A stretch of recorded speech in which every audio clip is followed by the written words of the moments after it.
أعوذ بالله من الشيطان الرجيم ويؤثرون على أنفسهم ولو كان بهم خصاصة ومن يوق شح نفسه فأولئك هم المفلحون۔ اللہ تعالیٰ کا ارشاد ہے کہ وہ لوگ جو اپنے آپ کو سخت ضرورت ہونے کے باوجود بھی دوسروں کو اپنے آپ کو ترجیح دیتے ہیں،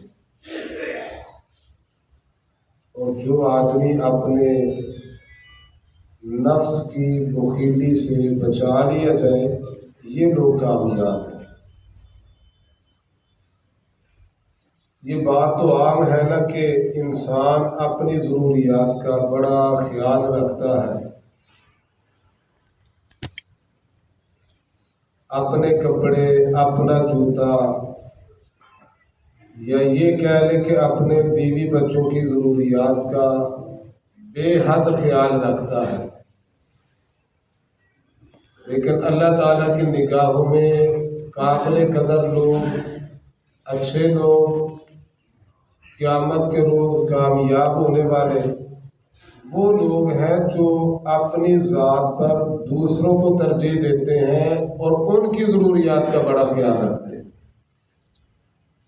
اس کی مثال اس آیت کا شان نزول دیکھ لیں۔ اللہ کے رسول صلی اللہ علیہ وسلم کے پاس ایک آدمی آیا جس نے آپ سے کھانا طلب کیا،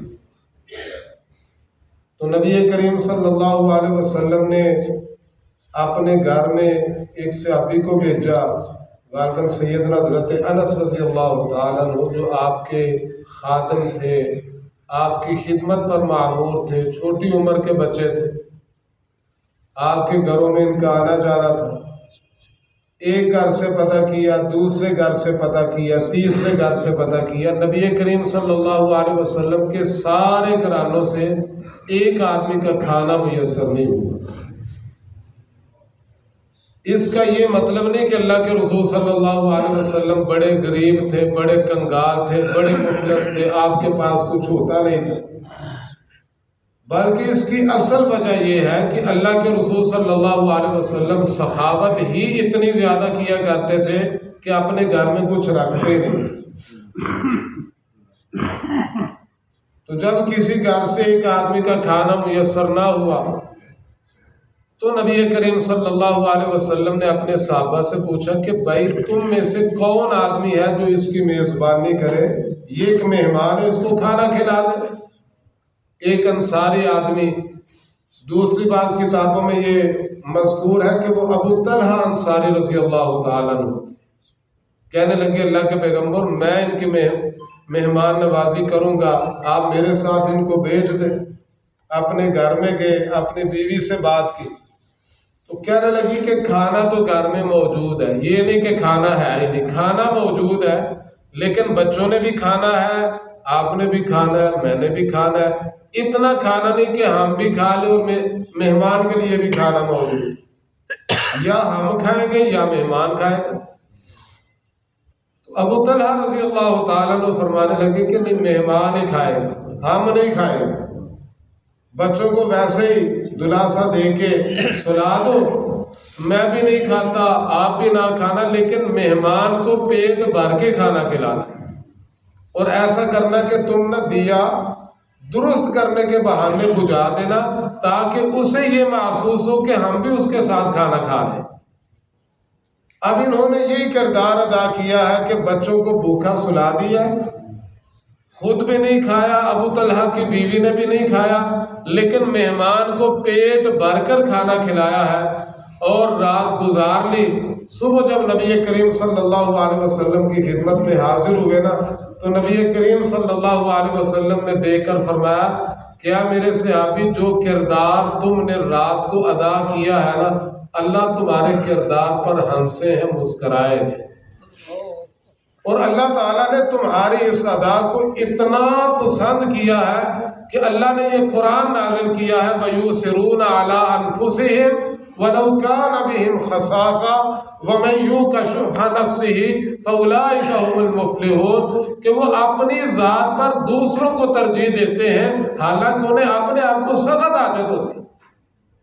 تو یہ کامیابی ہے انسان دوسروں کا احساس کرے، دوسروں کو کھانا کھلائے.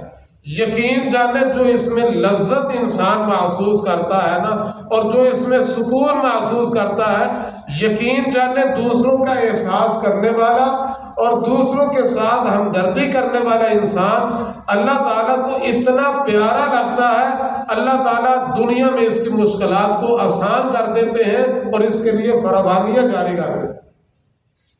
یہی کردار تھا نا نبی کریم صلی اللہ علیہ وسلم کا. جب نبی کریم صلی اللہ علیہ وسلم کی ذات پر پہلی وحی نازل ہوئی تھی نا، آپ گھبرا گئے، پریشان ہو گئے، اور آپ کو بخار ہو جاتا ہے کہ یہ میرے ساتھ کیا ماجرا پیش آیا، یہ آنے والا کون تھا جو مجھ پر یہ آیات پڑھ رہا تھا. اقرا بسم ربک الذی خلق، خلق الانسان من علق، اقرا وربک الاکرم. یہ کون تھا اور مجھے کیا پڑھا رہا؟ نبی کریم صلی اللہ علیہ وسلم کو کوئی پتہ نہیں.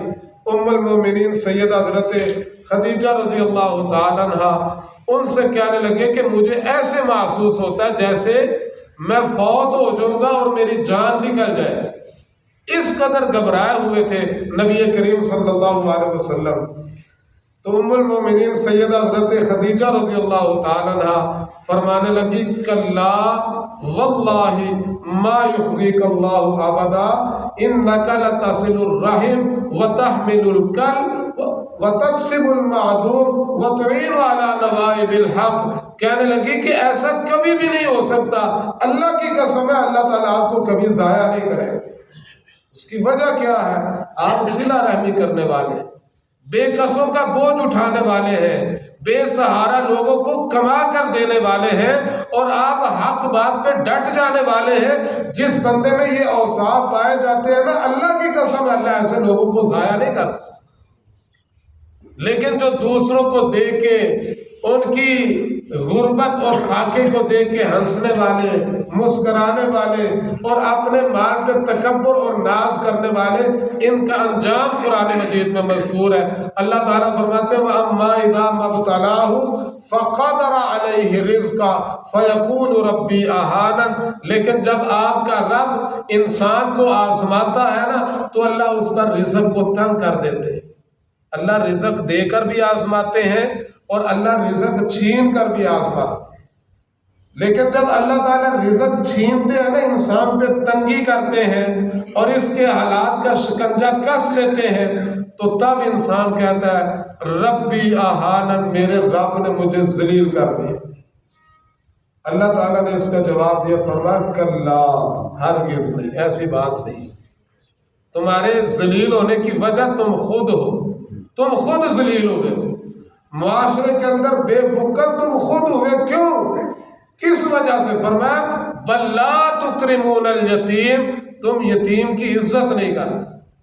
ولا تحاضون علی طعام المسکین، تم مسکین کو کھانا کھلانے پر ابھارتے نہیں ہو. وتاکلون التراث اکلا لما، تم میراث کا مال دوسروں کے حق سمیٹ کر کھا جاتے ہو. وتحبون المال حبا جما، اور تم دنیا کے مال سے بڑی شدید محبت کرتے. دوسرے مقام پر اللہ تعالیٰ نے اس حرکت کے مالک انسان کو قیامت کا منکر قرار دیا ہے. اللہ فرماتے ہیں ارأیت الذی یکذب بالدین، کیا آپ نے دیکھا قیامت کی تکذیب کرنے والا کون ہے؟ فرمایا فذلک الذی یدع الیتیم، یہ وہ شخص ہے جو یتیم کو دھکے مارتا ہے اور مسکین کو کھانا کھلانے پر ابھارتا نہیں. لہذا اگر آپ یہ چاہتے ہیں نا کہ اللہ تعالیٰ ہماری دنیا میں آسانیاں پیدا کرے، فراوانیاں پیدا کرے، تو اس کا ایک حل یہ ہے کہ غرباء، مساکین، فقراء کے ساتھ تعاون کیا جائے، ان کی مدد کی جائے. یقین جب انسان کی مدد کرتا ہے نا تو اللہ تعالیٰ ایسے انسان کا معاون اور مددگار بن جاتا ہے. اللہ کے حضور دعا ہے اللہ ہمیں سمجھنے، عمل کرنے کی توفیق نصیب فرمائے. وما علیہ الا البلاغ.